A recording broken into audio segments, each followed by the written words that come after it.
Welcome to a journey into the unexplained. On a cold November day in 1970, hikers exploring the rugged and eerie Isdalen Valley near Bergen, Norway, stumbled upon a chilling sight, the charred body of a woman. What seemed like an unfortunate tragedy quickly spiraled into one of the most enigmatic cases in history. To this day, the identity of the Isdal Woman and the secrets she carried remain shrouded in mystery. Dive deep into one of Norway's most perplexing mysteries, the case of the Isdal Woman. Secrets, espionage, and intrigue await. The discovery. The hikers found the body sprawled on a rock, her arms positioned unnaturally as if staged. Surrounding her were peculiar items: burnt clothing, a watch, earrings, and an umbrella. Shattered glass bottles. Strangely, the labels had been meticulously removed from her clothing, and the fingerprints on the objects were wiped clean.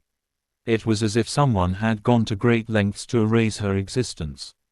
The investigation. The Bergen police immediately launched an investigation after the discovery of her body on November 29, 1970. Early clues, like the charred state of her body and the mysterious items found around her, led to speculation about espionage or foul play. Suitcases with false identities. Authorities found her suitcases at a nearby train station. Inside were wigs, cosmetics, prescription glasses with no lenses, and notebooks containing cryptic codes. Multiple passports. She had traveled across Europe under multiple aliases, including Alexia Zana Merches and Genevieve Lancia. Dental work on her teeth suggested she had undergone treatments unique to Eastern or Central Europe, providing a hint about her origins. Cause of death. The autopsy concluded that she had ingested 50 to 70 phenomenal pills, a powerful sedative, and some alcohol. Traces of carbon monoxide in her lungs indicated she was alive when the fire consumed her body. Gasoline residue around the site suggested arson, and her body had been staged. Her death was ruled as a probable suicide, but the circumstances suggested something far more sinister. The Isdal Woman's age was estimated to be between 30 to 40 years old at the time of her death, based on forensic analysis of her teeth and bones.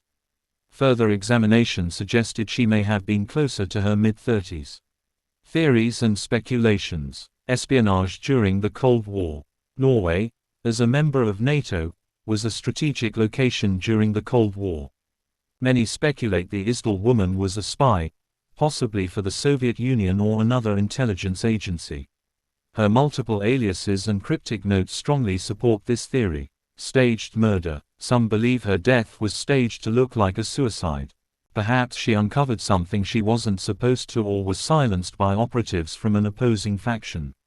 Suicide under pressure. Others suggest she was a spy abandoned by her handlers, left to die under duress and fear of capture. Theories about her espionage role. A Soviet or Eastern Bloc agent. Some speculated that she was working for the KGB or another Eastern intelligence agency. Her travels may have involved surveillance of NATO operations or attempts to infiltrate Western industrial projects. A double agent. Others suggested she might have been a double agent, working for both sides and potentially killed because of betrayal or exposure.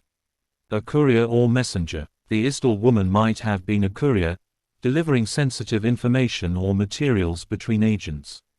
The disguises, cryptic codes, and her isolated behavior align with such a role. Key clues supporting the espionage theory.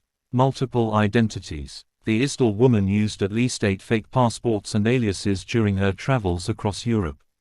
Her aliases often had subtle linguistic links, suggesting she may have had training in creating credible but untraceable identities.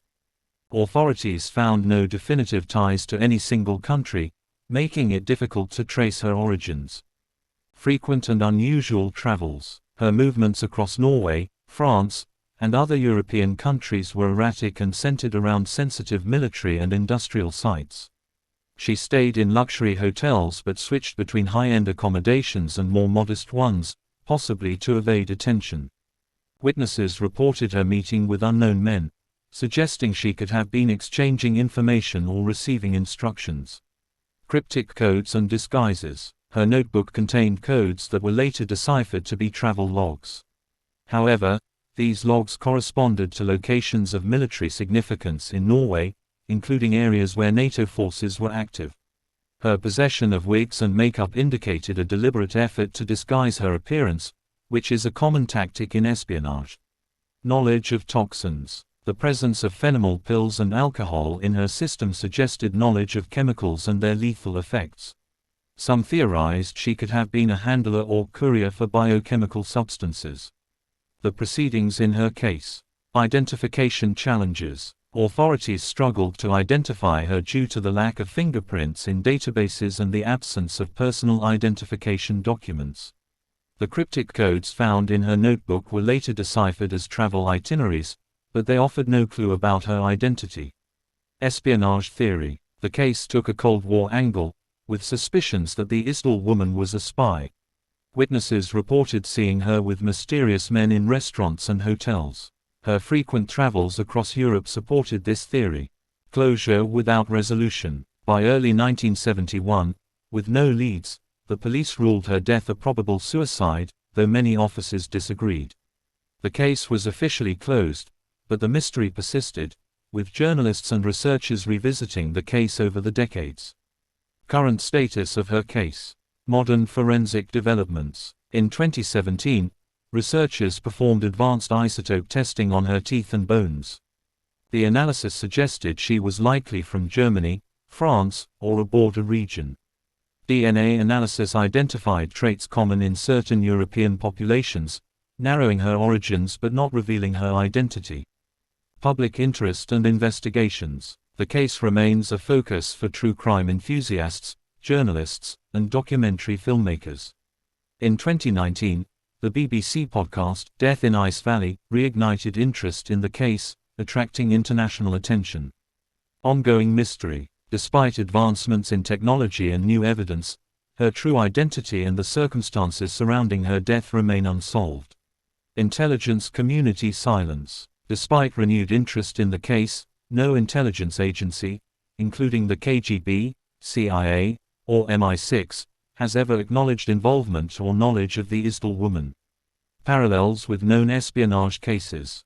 Her case shares similarities with other mysterious Cold War deaths, such as that of Geli Raubal or Georgy Markov, both believed to involve intelligence operations. Why the case remains haunting. The Isdal woman's death remains one of the most perplexing unsolved mysteries of the Cold War.